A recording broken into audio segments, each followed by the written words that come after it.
আসসালামু আলাইকুম। সুবারডা উচ্চ বিদ্যালয় কর্তৃক আয়োজিত ঘরে থাকি ক্লাস করি অনলাইন ক্লাসে তোমাদের সবাইকে স্বাগত জানাই। আমি শিবলি সুলতানা।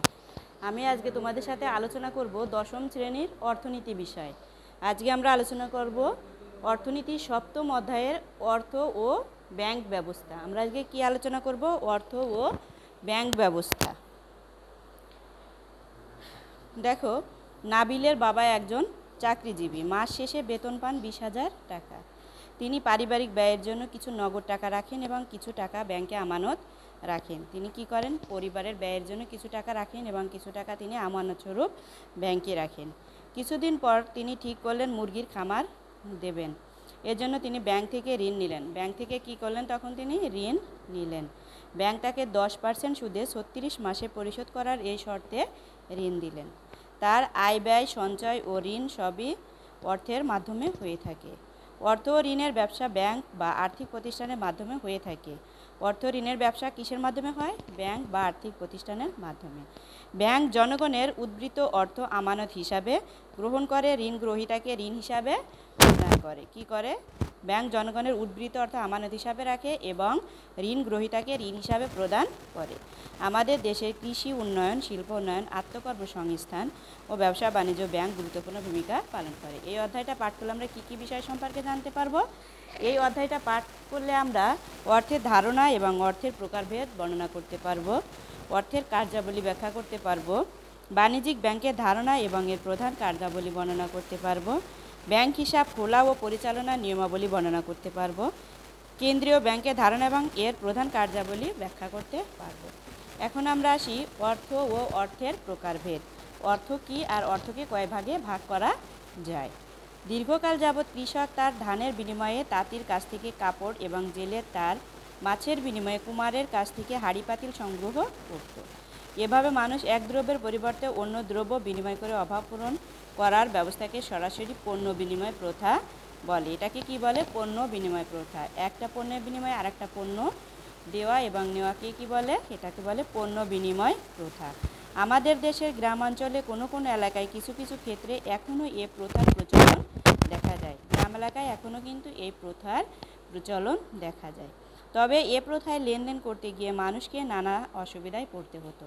এটা কি হতো? বিভিন্ন অসুবিধায় পড়তে হতো। এসব অসুবিধা দূর করতে অর্থের আবির্ভাব ঘটে। এসব অবস্থার পরিবর্তন করতে কি হয়? অর্থের আবির্ভাব ঘটে। আধুনিক অর্থনীতিতে বিনিময়ের মাধ্যম হিসাবে অর্থ সর্বজন স্বীকৃত ও গৃহীত। অর্থ বিনিময়ের মাধ্যমে দ্রব্য ও সেবার মূল্যের পরিমাপক এবং সঞ্চয়ের বাহন হিসাবে কাজ করে। সুতরাং সরকার কর্তৃক প্রবর্তিত যে বস্তু মূল্যের পরিমাপক, দেনা পাওনা মেটানোর উপায় হিসাবে সর্বত্র গ্রহণযোগ্য, সঞ্চয়ের বাহন ও ঋণের ভিত্তি হিসাবে স্বীকৃত, তাকে অর্থ বলে। তাহলে অর্থ কাকে বলে? সরকার কর্তৃক প্রবর্তিত যে বস্তু মূল্যের পরিমাপক, দেনা পাওনা মেটানোর উপায় হিসাবে সর্বত্র গ্রহণযোগ্য, সঞ্চয়ের বাহন হিসাবে ও ঋণের ভিত্তি হিসাবে স্বীকৃত, তাকে অর্থ বলে। বিভিন্ন দেশে অর্থ বিভিন্ন নামে পরিচিত। বিভিন্ন দেশে অর্থ কি? বিভিন্ন নামে পরিচিত। যেমন বাংলাদেশে টাকা, ভারতের রুপি, আমেরিকায় ডলার এবং ইউরোপের অধিকাংশ দেশে ইউরো। অর্থের প্রকারভেদ। অর্থকে কয় ভাগে ভাগ করা যায়? এখন আমরা সেটা দেখব। অর্থকে দুই ভাগে ভাগ করা যায়, যেমন কি ধাতব মুদ্রা ও কাগজি নোট। ধাতব মুদ্রাটা কি? ধাতব খণ্ড দ্বারা তৈরি যে মুদ্রার মাধ্যমে মানুষ প্রত্যাহিক জীবনে লেনদেন করে তাকে ধাতব মুদ্রা বলে। তাহলে ধাতব মুদ্রা কাকে বলে? ধাতব খণ্ড দ্বারা তৈরি যে মুদ্রার মাধ্যমে মানুষ প্রত্যাহিক জীবনের লেনদেন করে তাকে ধাতব মুদ্রা বলে। বাংলাদেশে 5 টাকা, 2 টাকা, 1 টাকা, 50 পয়সা ইত্যাদি ধাতব মুদ্রা আছে। ধাতব মুদ্রাকে বস্তুগত মূল্যমানের দিক থেকে আবার দুই ভাগে ভাগ করা যায়। কয় ভাগে ভাগ করা যায় ধাতব মুদ্রাকে? দুই ভাগে। প্রামাণিক মুদ্রা, প্রতীক মুদ্রা। প্রামাণিক মুদ্রা বলতে বোঝায় যে মুদ্রা গলানোর মাধ্যমে ধাতু হিসাবে বিক্রি করলে দৃশ্যমান মূল্যের সমপরিমাণ মূল্য পাওয়া যায়। আর প্রতীক মুদ্রা বলতে বোঝায় যে মুদ্রার ধাতব মূল্য তার দৃশ্যমান মূল্যের চেয়ে কম থাকে। সাধারণত ধাতব মুদ্রা সরকার কর্তৃক প্রচলিত হয়। কাগজি নোট। এরপর দেখো কাগজি নোট। যেসব মুদ্রা কাগজ দ্বারা তৈরি করা হয় তাকে কাগজি মুদ্রা বা নোট বলে। নোটের উপর লিখিত মূল্যই তার মূল্যের নির্দেশক, যা সাধারণত নোটের কাগজটির মূল্য অপেক্ষা অধিক হয়। প্রায় সকল দেশেই কাগজি মুদ্রা বা নোট সরকারি নির্দেশে দেশের কেন্দ্রীয় ব্যাংক কর্তৃক প্রচলিত হয়। কি হয়? সকল কাগজি মুদ্রা বা নোট দেশের কেন্দ্রীয় ব্যাংক কর্তৃক প্রচলিত হয়। বাংলাদেশের কাগজি মুদ্রা হলো 1 টাকা, 2 টাকা, 5 টাকা, 10 টাকা, 20 টাকা, 50 টাকা, 100 টাকা, 500 টাকা ও 1000 টাকার নোট। কাগজি মুদ্রাকে 2 ভাগে ভাগ করা যায়। কাগজি মুদ্রাকে আবার কয় ভাগে ভাগ করা যায়? কাগজি মুদ্রাকেও আবার 2 ভাগে ভাগ করা যায়। যেমন কি রূপান্তরযোগ্য মুদ্রা ও রূপান্তরযোগ্য মুদ্রা, রূপান্তর অযোগ্য মুদ্রা। রূপান্তরযোগ্য মুদ্রা বলতে বোঝায় যে কাগজি নোটের পরিবর্তে চাওয়া মাত্র সরকার সমমূল্যের দেশীয় মুদ্রা দিতে বাধ্য থাকে। বাংলাদেশের রূপান্তরযোগ্য নোট হলো 5 টাকা, 10 টাকা, 20 টাকা, 50 টাকা, 100 টাকা, 500 টাকা ও 1000 টাকার নোট। আর রূপান্তর অযোগ্য মুদ্রা বলতে বোঝায় যে কাগজি নোটের পরিবর্তে সরকারের কাছ থেকে কোনো বৈদেশিক মুদ্রা, সোনা, রূপা পাওয়া যায় না। বাংলাদেশের রূপান্তর অযোগ্য কাগজি নোট হলো 1 টাকা ও 2 টাকার নোট। গ্রহণের বাধ্যবাধকতার দিক থেকে অর্থকে আবার 2 ভাগে ভাগ করা যায়। বাধ্যবাধকতার দিক থেকে অর্থকে কয় ভাগে ভাগ করা যায়? 2 ভাগে। বিহিত অর্থ, ব্যাংক হিসাব বা ব্যাংক সৃষ্ট অর্থ। বিহিত অর্থ কাকে বলে? যে অর্থ সরকারি আইন দ্বারা প্রচলিত তাকে বিহিত অর্থ বলে। তাহলে বিহিত অর্থ কাকে বলে? যে অর্থ সরকারি আইন দ্বারা প্রচলিত তাকে বিহিত অর্থ বলে। আমাদের দেশের বিহিত অর্থ সরকার ও কেন্দ্রীয় ব্যাংক কর্তৃক প্রচলিত ধাতব মুদ্রা ও কাগজি নোট দিয়ে গঠিত। বিহিত মুদ্রা অর্থকে 2 ভাগে ভাগ করা যায়: অসীম বিহিত অর্থ, সসীম বিহিত অর্থ। অসীম বিহিত অর্থ বলতে বোঝায় যে বিহিত অর্থ দ্বারা আইনগত যে কোনো পরিমাণ লেনদেন করা যায় এবং দেনা পাওনা পরিশোধ করলে পাওনাদার তা গ্রহণ করতে বাধ্য থাকে। আমাদের দেশে অসীম বিহিত অর্থ হলো 5 টাকা, 10 টাকা, 20 টাকা, 50 টাকা, 100 টাকা, 500 টাকা ও 1000 টাকার নোট। সসীম বিহিত অর্থ বলতে বোঝায় যে বিহিত অর্থ দ্বারা একটি নির্দিষ্ট সীমা পর্যন্ত লেনদেন করা যায়। কি করা যায়? একটি নির্দিষ্ট সীমা পর্যন্ত লেনদেন করা যায়, সেটাকে কি বলে? বিহিত অর্থ। আইনগতভাবে জনগণকে অধিক গ্রহণে বাধ্য করা যায় না এবং জনগণ তার ইচ্ছা অনুযায়ী তা গ্রহণ করতে পারে। আমাদের দেশে সসীম বিহিত অর্থ হলো 50 টাকা, 50 পয়সা, 1 টাকা, 2 টাকা ও 5 টাকা ধাতব মুদ্রা। এরপর দেখো ব্যাংক সৃষ্ট অর্থ। বর্তমানে ব্যবসায়িক লেনদেন ও দেনা পাওনা পরিশোধ করতে ব্যাংক হিসাব বা ব্যাংক সৃষ্ট অর্থ বিনিময়ের মাধ্যম হিসাবে মানুষ গ্রহণ করে, তবে তা গ্রহণ করতে কাউকে বাধ্য করা যায় না। বাণিজ্যিক ব্যাংক আমানত সৃষ্টি করে বা ঋণ প্রদান করে অর্থ সৃষ্টি করে। বাণিজ্যিক ব্যাংক কী করে? ঋণ প্রদান করে অর্থ সৃষ্টি করে। ব্যাংক সৃষ্ট আমানত বা ওভারড্রাফটের বিপরীতে চেক কেটে লেনদেন করা যায়। ব্যাংক সৃষ্ট আমানত বা হিসাবকে অর্থ হিসাবে গণ্য করা চলে। আমাদের দেশে ব্যাংক সৃষ্ট অর্থ হলো চলতি হিসাব আমানত এবং সঞ্চয় হিসাবের আমানত, যা চেকের দ্বারা তোলা যায়। এছাড়া ব্যাংক কর্তৃক প্রচলিত ডেবিট কার্ড ও ক্রেডিট কার্ড বিনিময়ের মাধ্যম হিসাবে কাজ করে। এরপর দেখো অর্থের কার্যাবলী। আধুনিক অর্থব্যবস্থা এবং সমাজ জীবনে অর্থ নানা প্রকার গুরুত্বপূর্ণ ভূমিকা পালন করে। অর্থের কার্যাবলী বর্ণনা করতে গিয়ে বলেন কবি অর্থের কার্যাবলী বর্ণনা করতে গিয়ে বলেন, যাহা করে বিনিময় ও মূল্য পরিমাপ, ঋণ পরিশোধ আর সঞ্চয় সাধন, অর্থ বলি গণ্য তারে করে সর্বজন। অর্থের কাজ হলো 4টি। অর্থের কাজ কয়টি? অর্থের কাজ 4টি। বিনিময়ের মাধ্যম, মূল্যের পরিমাপক, লেনদেনের বাহন ও সঞ্চয়ের বাহন। নিচে অর্থের প্রধান 4টি কাজের বিবরণ দেওয়া হলো। বিনিময়ের মাধ্যম। অর্থ সবার নিকট গ্রহণযোগ্য বলে অর্থের বিনিময় লেনদেন সম্পন্ন হয়। অর্থ সবার নিকট গ্রহণযোগ্য বলে অর্থের বিনিময় লেনদেন সম্পন্ন হয়। বিক্রেতা কোনো দ্রব্যের বিনিময়ে অর্থ গ্রহণ করে, আবার ক্রেতাও অর্থের বিনিময়ে দ্রব্য সামগ্রী গ্রহণ করে। এভাবে অর্থের দ্বারা যে কোনো সময় যে কোনো পরিমাণ পণ্য ও সেবা ক্রয় বিক্রয় করা যায়, ফলে লেনদেন সহজ ও গতিশীল হয়। তাই বলা যায় অর্থ বিনিময়ের সবচেয়ে সহজ ও সুবিধাজনক মাধ্যম। অর্থ কি? সবচেয়ে সহজে বিনিময়যোগ্য বাহন। মূল্যের পরিমাপক। মিটার যেমন দৈর্ঘ্যের, কিলোগ্রাম যেমন ওজনের পরিমাপ, ঠিক তেমনি অর্থ পণ্য ও সেবার মূল্যের পরিমাপের মাপকাঠি হিসাবে ব্যবহৃত হয়। উদাহরণ হিসাবে বলা যায়, আমির একটি বই ক্রয় করে 50 টাকা দিয়ে। এক্ষেত্রে 50 টাকা হলো উক্ত বইটির মূল্যের পরিমাপক। অর্থের সাহায্যে আমরা সহজেই পণ্য ও সেবার মূল্যের পরিমাপ করে অতীত ও ভবিষ্যতে পণ্য ও সেবার মূল্য সম্বন্ধে তুলনামূলক আলোচনা করতে পারি। সঞ্চয়ের বাহন। অধিকাংশ দ্রব্য সামগ্রী পচনশীল বলে দ্রব্য সামগ্রীর মাধ্যমে সঞ্চয় করা সম্ভব নয়। দ্রব্য সামগ্রী সহজে পচে যায় বলে এটা দিয়ে সঞ্চয় করা সম্ভব নয়। কিন্তু অর্থ দ্বারা সব কিছু বিনিময় করা যায় বলে এরূপ দ্রব্য সামগ্রী ও সেবার মূল্য অর্থের মাধ্যমে সংরক্ষণ করা যায়। আমরা কি করতে পারি? অর্থের মাধ্যমে সঞ্চয় করতে পারি। বর্তমানে মানুষ তার উৎপাদিত আয় থেকে ভোগ ব্যয় বাদ দিয়ে যা উদ্বৃত্ত থাকে তা অর্থের মাধ্যমে সঞ্চয় করতে পারে, কারণ অর্থের মাধ্যমে সঞ্চয় অনেক বেশি নিরাপদ ও তুলনামূলকভাবে স্থায়ী। এরপর দেখো স্থগিত লেনদেনের বাহন। স্থগিত লেনদেনের বলতে ভবিষ্যতে দেনা পাওনাকে নির্দেশ করে। এসব দেনা পাওনার হিসাব নিকাশ অর্থের মাধ্যমেই করা হয়। কিসের মাধ্যমে করা হয় এসব লেনদেনের হিসাব কিতাব? অর্থের মাধ্যমে। অর্থের মাধ্যমে ঋণ গ্রহণ সহজ এবং ওই ঋণ পরিশোধ করাও সুবিধাজনক, ফলে অর্থনৈতিক কর্মকাণ্ড নির্বিঘ্নে চলতে পারে। বর্তমান সময়ে অধিকাংশ ব্যবসায়িক লেনদেন চেক, ব্যাংক ড্রাফট, বিনিময় বিল প্রভৃতি ও ঋণপত্রের মাধ্যমে সম্পন্ন হয়। ব্যাংকে আমানত হিসাবে রক্ষিত নগদ অর্থের ভিত্তিতে ব্যাংক এবং এসব ঋণপত্র প্রচলন করে, তাই অর্থকে ঋণের স্থগিত লেনদেন হিসাবে গণ্য করা হয়। উপরিক্ত কার্যাবলী ছাড়াও অর্থমূল্য স্থানান্তরের বাহন, তারল্যের মান ও সামাজিক মর্যাদার প্রতীক হিসাবে কাজ করে। অর্থের এই কাজগুলো পৃথক নয়, এদের একটি অপরটি থেকে উদ্ভূত হয়েছে। তাই বলা যায় অর্থের সকল কাজের মাধ্যমে সমাজের অর্থনৈতিক উন্নয়নের পথ সুগম হয়েছে।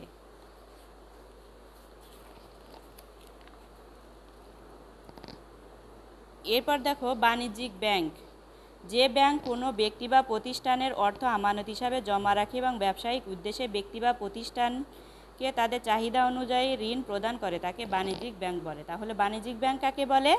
যে ব্যাংক কোনো ব্যক্তি বা প্রতিষ্ঠানের অর্থ আমানত হিসাবে প্রথমে জমা রাখে, এই আমানতের টাকা আবার ব্যবসায়িক উদ্দেশ্যে ব্যক্তি বা প্রতিষ্ঠানের চাহিদা অনুযায়ী ঋণ দিয়ে থাকে, সেটা হচ্ছে বাণিজ্যিক ব্যাংক। বাণিজ্যিক ব্যাংকের মূল উদ্দেশ্য হলো মুনাফা অর্জন। বাণিজ্যিক ব্যাংকের মূল উদ্দেশ্য কি? মুনাফা অর্জন। এ ব্যাংক আমানতকারীর জমাকৃত অর্থের উপর কম হারে সুদ দেয়। অন্যদিকে ব্যাংক ঋণ গ্রহীতাদের কাছ থেকে অপেক্ষাকৃত বেশি হারে সুদ আদায় করে। উভয় সুদেই পার্থক্যই হলো ব্যাংকের মুনাফা। এ ব্যাংক জমাদানকারীকে তার জমাকৃত অর্থ চাওয়ামাত্র ফেরত দিতে বাধ্য থাকে বলে ব্যাংক তার তহবিল থেকে স্বল্পকালের জন্য ঋণ প্রদান করে। তাই এ ব্যাংকে স্বল্পমেয়াদী ঋণের ব্যবসায়ী বলে। বাংলাদেশে বাণিজ্যিক ব্যাংকগুলো হলো Sonali bank, Janata bank, Rupali bank, Agrani bank, Pubali bank, Uttara bank, city bank, Arab Bangladesh bank, Dutch Bangla bank ইত্যাদি। বাণিজ্যিক ব্যাংকের কার্যাবলী। বাণিজ্যিক ব্যাংক কী কী কাজ করে থাকে? আধুনিককালে বাণিজ্যিক ব্যাংক বহুমুখী কার্য সম্পাদন করে রাষ্ট্রের একটি অপরিহার্য প্রতিষ্ঠানে পরিণত হয়েছে। নিম্নে বাণিজ্যিক ব্যাংকের প্রধান কার্যাবলী সম্পর্কে আলোচনা করা হলো। আমানত গ্রহণ। বাণিজ্যিক ব্যাংকের প্রথম ও প্রধান কাজ হলো ব্যক্তি এবং প্রতিষ্ঠানের নিকটতে আমানত সংগ্রহ করা। তাদের প্রধান কাজ হলো কি? ব্যক্তি বা প্রতিষ্ঠানের কাছ থেকে আমানত সংগ্রহ করে। বাণিজ্যিক ব্যাংক 3 ধরনের আমানত গ্রহণ করে, যথা চলতি আমানত, সঞ্চয়ী আমানত, স্থায়ী আমানত। চলতি আমানত। চলতি আমানতের অর্থ আমানতকারী যে কোনো সময় উঠাতে পারেন। চলতি আমানতটা কী করতে পারেন? আমানতকারী যে কোনো সময় উঠাতে পারেন। এজন্য এ আমানতের উপর কোনো সুদ প্রদান করা হয় না। সঞ্চয়ী আমানত। সঞ্চয়ী আমানতের অর্থ একটি নির্দিষ্ট সময় মেয়াদে, সাধারণত সপ্তাহে 2 বার ওঠানো যায়। এই আমানতের উপর ব্যাংক কিছু সুদ দেয়। স্থায়ী আমানত। এই আমানত নির্দিষ্ট মেয়াদের জন্য করা হয়, যেমন 3 মাস, 6 মাস, 1 বছর, 3 বছর, 5 বছর ইত্যাদি। ব্যাংক এ ধরনের আমানতের উপর অধিক হারে সুদ প্রদান করে থাকে। এ আমানতের অর্থ মেয়াদ শেষ হওয়ার আগেই তোলা যায়। এক্ষেত্রে কিছু বিধিনিষেধ অনুসরণ করা হয়। ঋণ দান করা। বাণিজ্যিক ব্যাংক মুনাফা অর্জনের লক্ষ্যে আমানতের একটি নির্দিষ্ট অংশ আমানতকারীর চাহিদা মেটানোর জন্য গচ্ছিত রেখে বাকি অর্থ ব্যক্তি ও প্রতিষ্ঠানকে বিভিন্ন মেয়াদের জন্য ঋণ প্রদান করে। উপযুক্ত জমানত ও বন্ধকির, যেমন মূল্যবান ধাতু, ধাতব দ্রব্য, সরকারি ও দেশি বিদেশি ঋণপত্র, স্থায়ী সম্পদ ইত্যাদি। এর বিপরীতে বাণিজ্যিক ব্যাংক ঋণ প্রদান করে। আমাদের দেশের বিভিন্ন বাণিজ্যিক ব্যাংক গৃহ নির্মাণ, মৎস্য চাষ, ব্যবসা বাণিজ্য ও শিল্প প্রতিষ্ঠান ইত্যাদি ক্ষেত্রে ঋণ দেয়।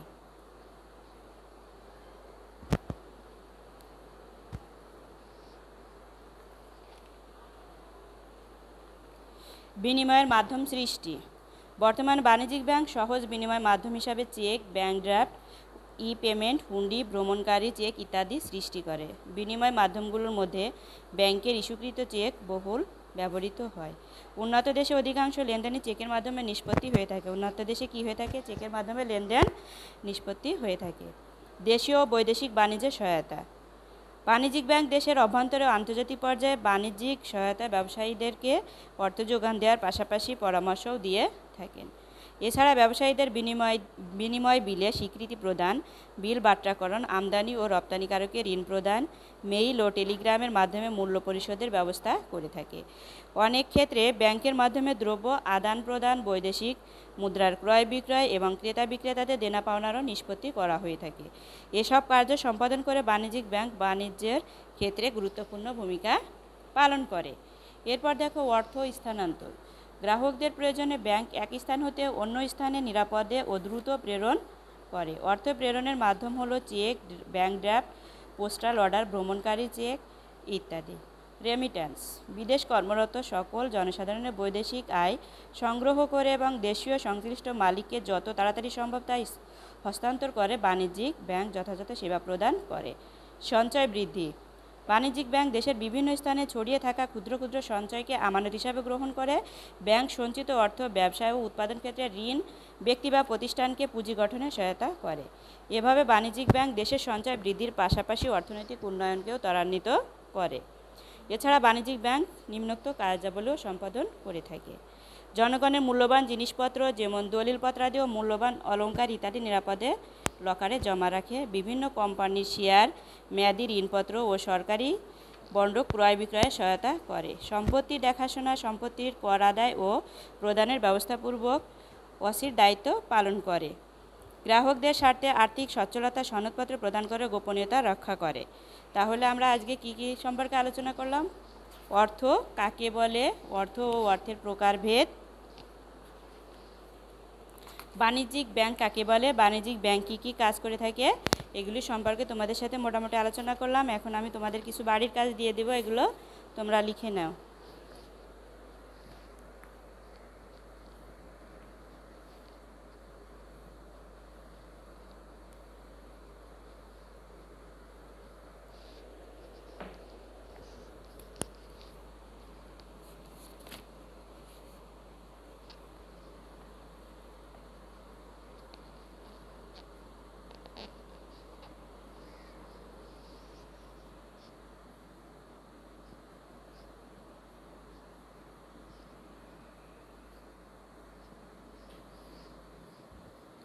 অর্থ কাকে বলে? অর্থ কাকে বলে?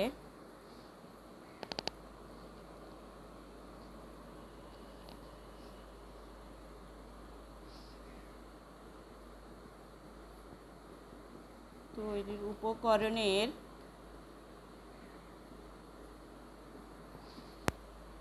দিক থেকে অর্থকে কয় ভাগে ভাগ করা যায়? দিক থেকে অর্থকে কয় ভাগে ভাগ করা যায়?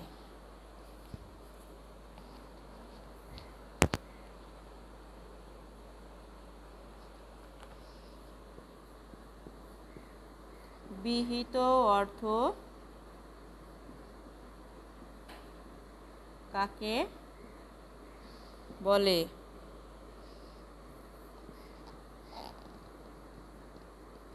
ব্যাংক হিসাব বা ব্যাংক সৃষ্ট অর্থ কাকে বলে?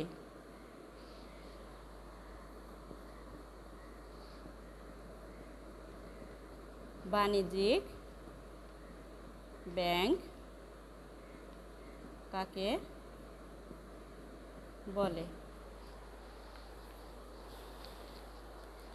তোমাদের সবাইকে ধন্যবাদ। সবাই ভালো থাকবা।